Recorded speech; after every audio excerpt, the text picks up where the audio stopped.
controversy and confusion surrounding what the city of Wichita can do about a proposed cell tower in a residential neighborhood.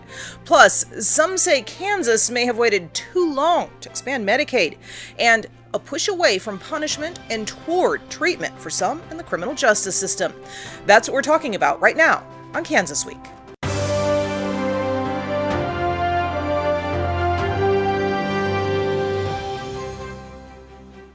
This is Kansas Week, and I'm Pilar Pedraza.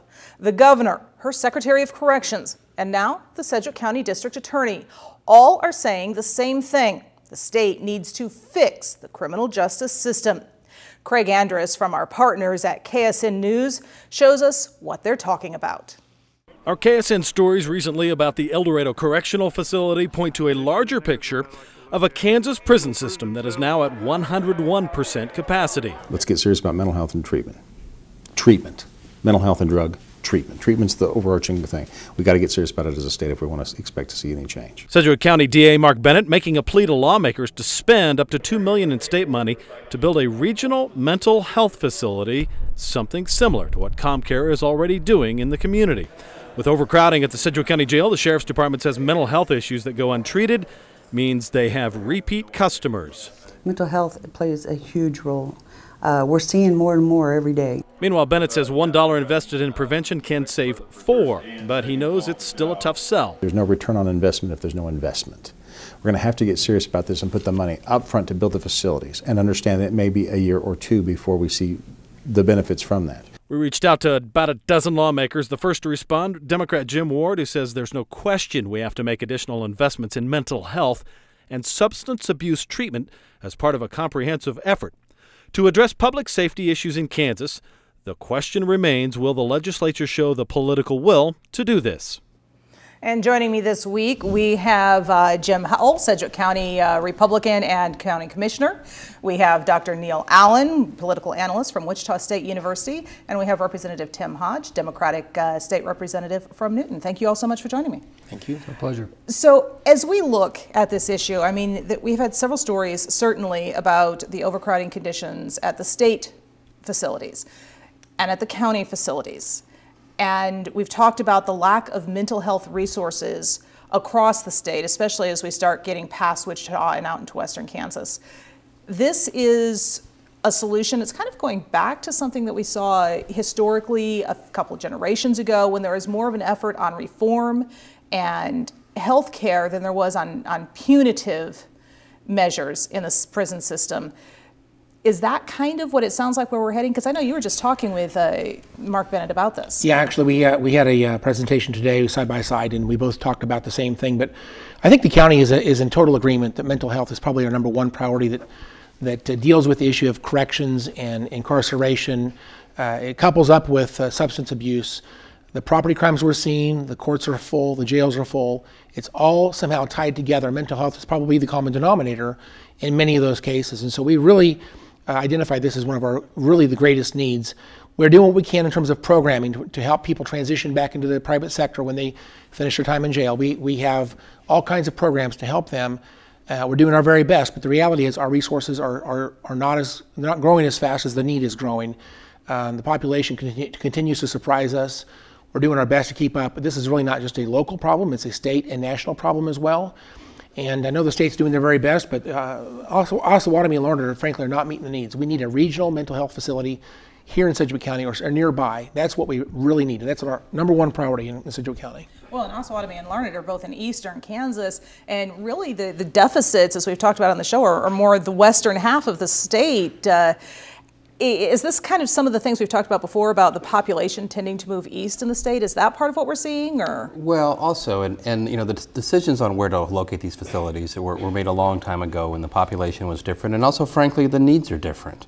And so, and also that, you know, we're coming to grips with, as a country, with the fact that basically mental health issues are basically human issues.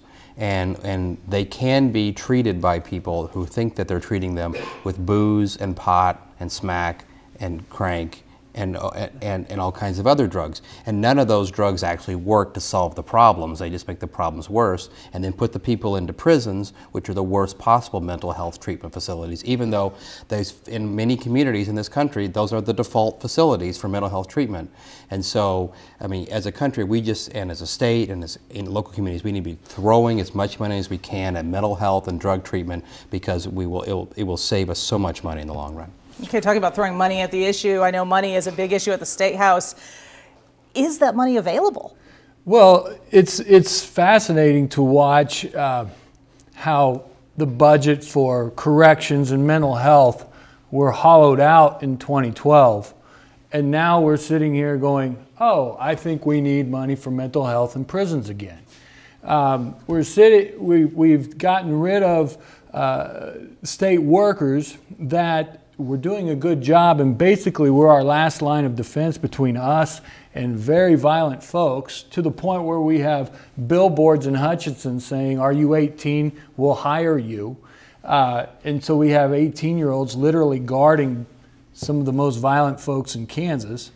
So the irony is not lost on me that we have folks saying, oh, we need these things, we need mental health, we need corrections, yet they won't fund the programs, or they will bankrupt the state budgets back in 2012, and then they tried to do it again at the beginning of the session this year, last year's session.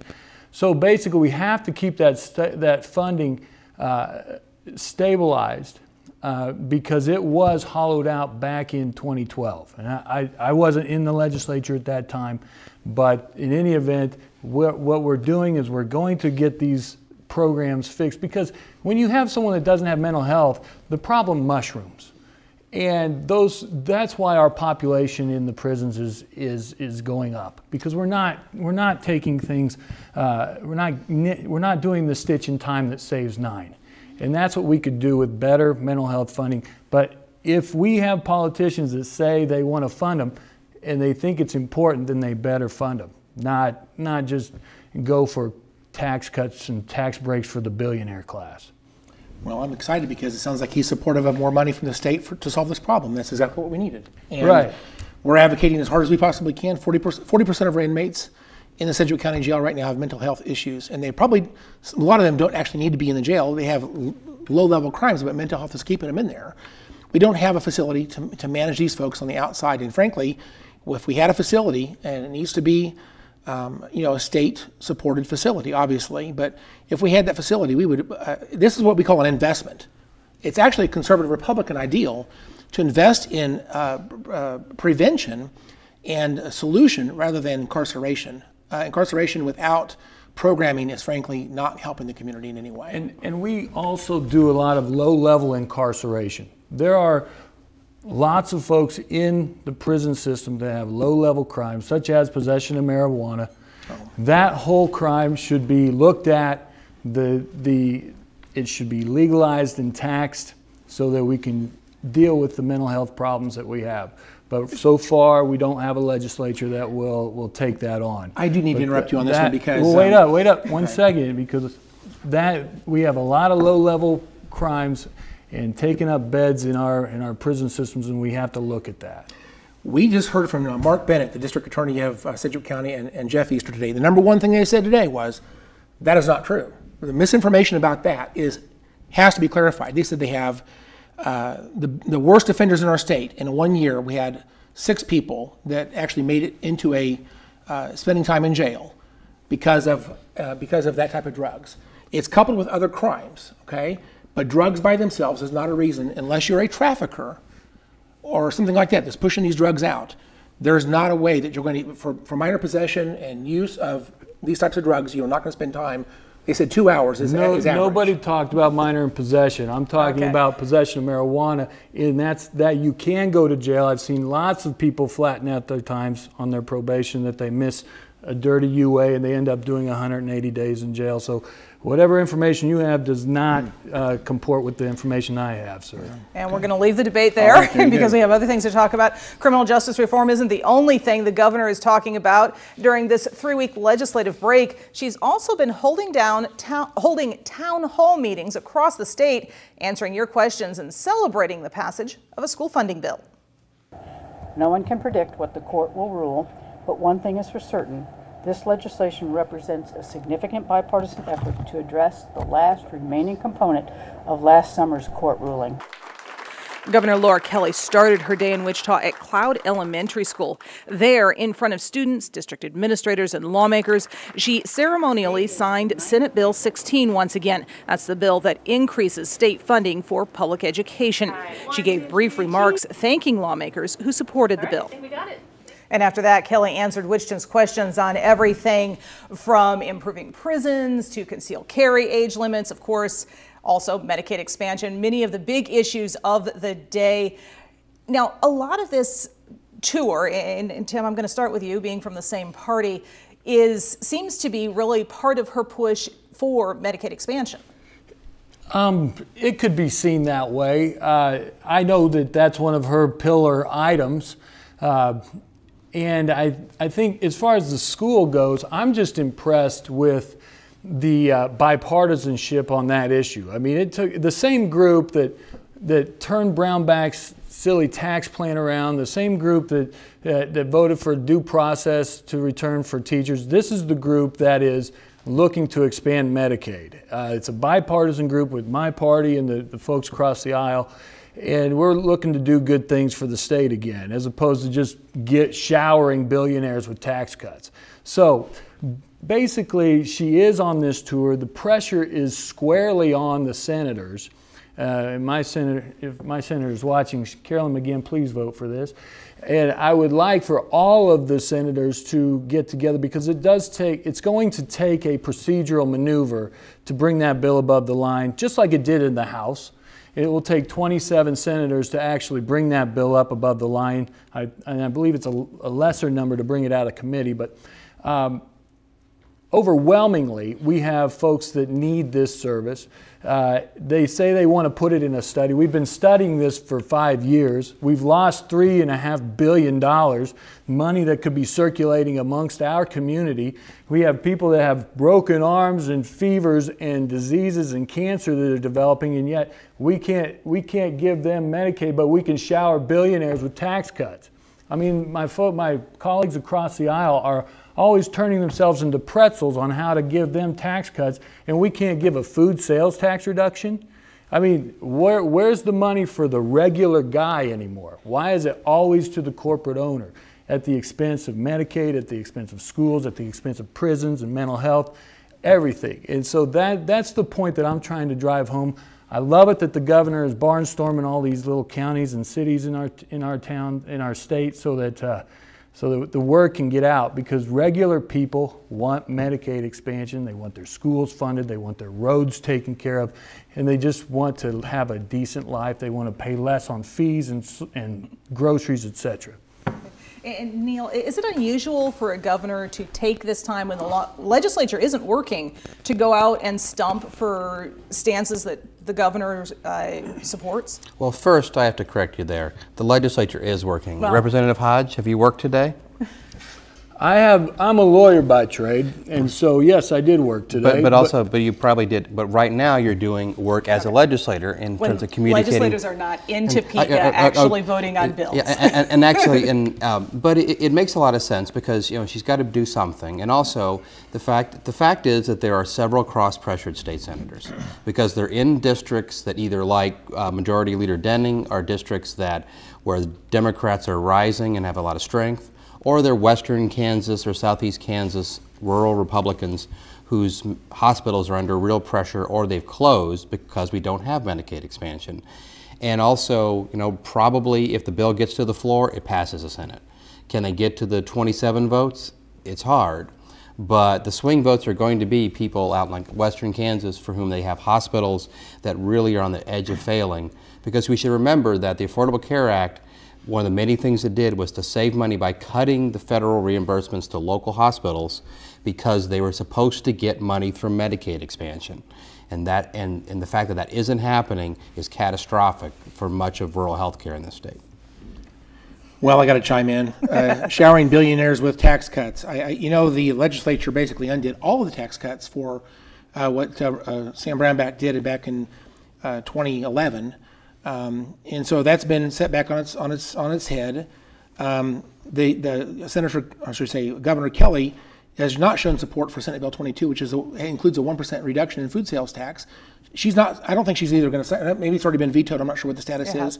It's already been vetoed, and she had the chance to lower food sales tax. Yeah, and also that if she got a bill with a food sales tax cut, she would have signed it alone. Now, of course, every governor would have signed that bill if it was by itself, but since that's such a popular issue, everybody wants to join it to something else. And on top of that, the lion's share of that tax cut that you're mentioning, I don't know if you read the bill, goes towards the corporations. Corporations that don't even really have a presence here in Kansas. We're talking Apple, Google, Amazon, those corporations that have made money off of people paying them low wages. Money was not taxed over there, and they want to bring it over here tax-free. That's where the lion's share of that's going. And then they want to give us the penny, the crumbs, just to try to make it look bad in a postcard that's paid for by a bunch of corporate money against normal people that are running for office and makes it hard for them to run. This is the issue where the federal government changed the tax law at the feds and allows money to flow back into the states and the pockets of the citizens of the states from the federal government, and they decided to capture that themselves. A senator, I think one of the senators likened this to finding a wallet on the floor, picking it up and keeping it rather than returning it back to the rightful owner. It's a wallet with stolen money. That's the problem with that analogy. Well, anyway, back on topic here. This is more of a Democratic political rally. You use the word stumping. That's really a very good word. Wichita 259 is going to get, I think, $9 more million out of their $700 million. It's less than 1% of their total budget. And she says this is going to end the cycle of litigation, which has been going on since 1971. It's laughable. They're already talking about going back to court already. So this is not going to solve that problem.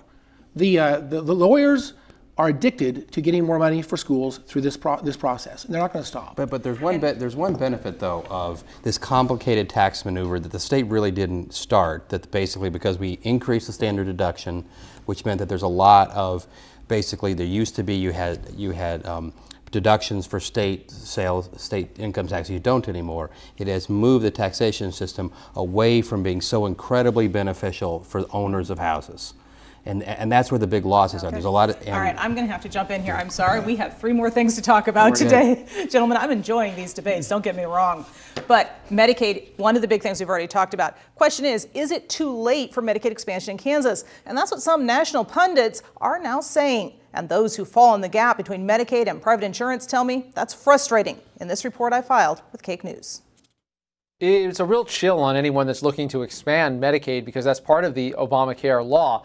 ABC political analyst Rick Klein says it may be too late for states like Kansas to benefit from federal funds through Medicaid expansion. Not a question of if they're going to drop below 90%.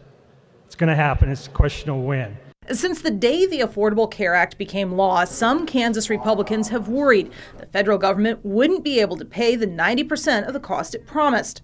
When supporters forced a vote on expansion last month in the Kansas House, they included a poison pill clause to end expansion if the feds don't pay up. Supporters say expansion would insure as many as 150,000 currently uninsured Kansans like Chevy Easter. Most of my money now goes to living expenses and things like that, fuel, rent, other things. So I have a budget and it doesn't really involve healthcare right now, unfortunately. As well as send more money to financially struggling rural hospitals and bring as much as $600 million in federal taxes to Kansas. But the president's push to eliminate the Affordable Care Act altogether could leave Kansas with $0 federal dollars. It's very disheartening. It's very irritating as well. I don't think that it should be too late. Easter says he'd like to see the state keep working on expansion, even on its own. Analysts like Klein say that's an option. We mentioned Bill Barr. He was very skeptical, it sounded, about his own Justice Department's chances of prevailing ultimately. So I think there's a long way before any finality is there, and states like Kansas are going to continue to experiment and change policies as they like. And now when I spoke with the governor's office as I was putting this story together, her spokesperson told me that, the ACA has survived several challenges in various different courts, and this is just another one of many of those. Looking at that history and the political history of the ACA, will it survive this time, can you say? Well, will it survive in the current form? Not entirely clear. But the last elections put a Democratic majority in the U.S. House the Republican Senate doesn't seem to have the votes in order to end the Affordable Care Act. And also, even if we had a radical change to it, there's a good chance something like Medicaid expansion would pass in the future. So I think that the 90% match is probably pretty solid. And the last few years show us that there just isn't a coalition to end that is available in Washington. Well, and I know when one thing that I found interesting is I was talking to various lawmakers in this last week about Medicaid expansion and a couple of other things.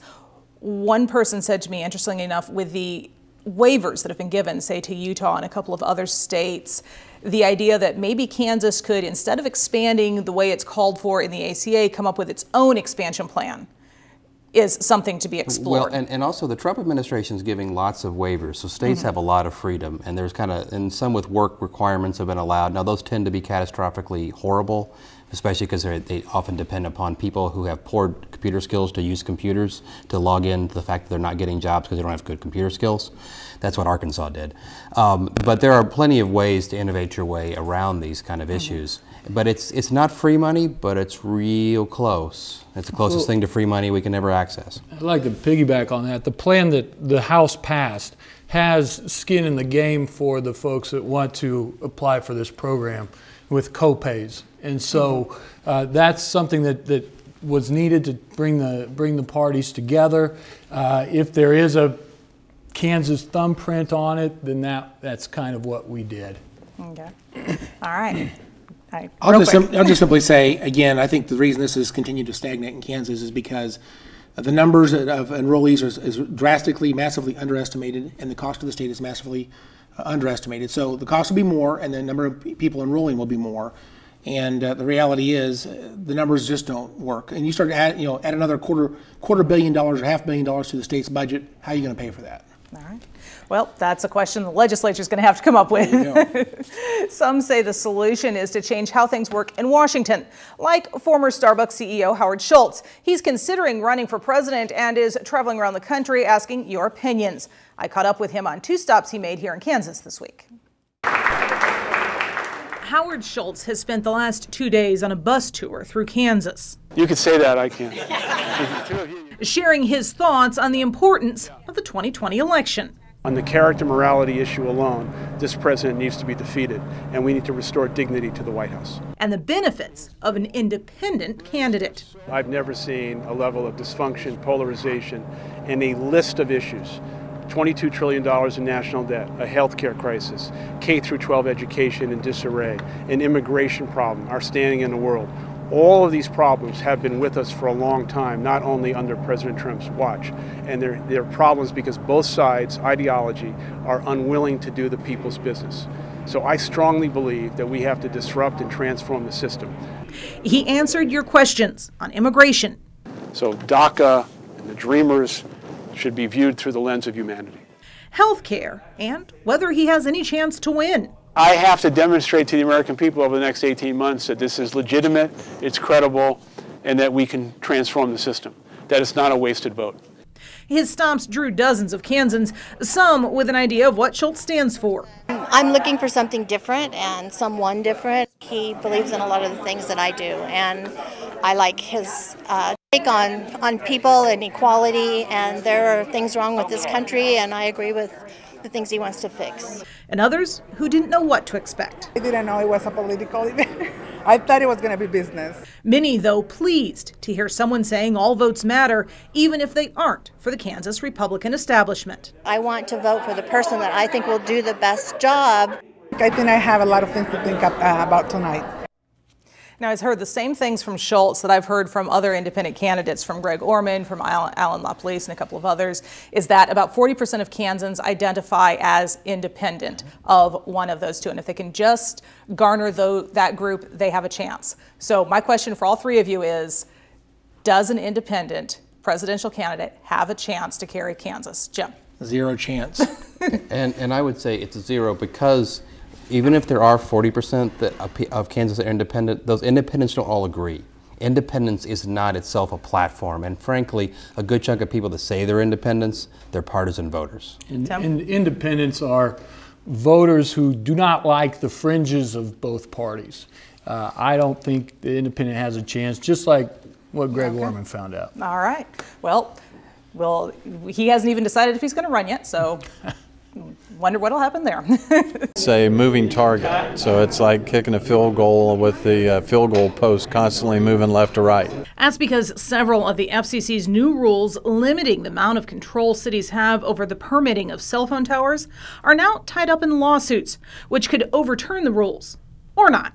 Then there's a state law with competing interpretations. The general concept is that folks can put cell towers in public right-of-ways so long as certain conditions are met.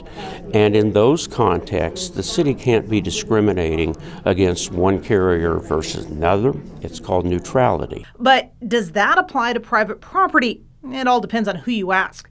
The North Riverside neighborhood is in Representative John Carmichael's district. He also sits on the House Utilities Committee that handles laws governing cell towers. He says current law is unclear, and folks are interpreting it in a way that benefits them. When they go to Topeka, they say the city has the authority to do this. When they arrive in front of the city council, they say no, it's hands off. There's some that don't want us to have any control over what can go in or out of neighborhoods, and that's unfortunate because at the end of the day we're here to represent our constituents. Well, the state changed the law a few years ago and it really empowered these cell phone tower companies to put these towers up in rights of way. I think this one's actually on private property, but maybe it's connected to a right of way, I don't know. The reality is it's a private property right, and we really empowered them to do that. It's virtually impossible to say no, and in fact if they do say no, I almost would guarantee this will be a lawsuit, and so the city will probably want to avoid the lawsuit. It's very controversial, but the reality is, with the law as it sits right now, I don't think there's any way that it's probably not going to go in. And also, I mean, I've driven around and gone to many parks in Riverside, and it's a neighborhood in Wichita, and I'm pretty sure the people there also use cell phones. And so you know, our modern life requires an infrastructure. Now, one of the towers would have been like, you could have seen it from Botanica and the golf course. One of because this person has been trying to find places in this neighborhood because it's got some coverage issues. Yeah, they have a couple nearby towers that are overburdened. Yeah, so. And also, but one of the zoning issues is a business zoned area, but an area that basically is entirely residential. But you know, we all depend upon little things in our pockets that require towers. Well, and a lot of them are saying 5G coming up, so who knows how that's going to change things. I hate to cut everybody off, but we are out of time. I'm sorry, Tim. Just a skyline easement. That's what someone should get. Okay. Tim, Neil, Jim, thank you guys so much. I appreciate your time. Thank you again for joining me today. We'd love to continue the conversation online with you. Just look for Pilar Pedraza TV or KPTS Channel 8 on Facebook and Twitter. For now, have a great week.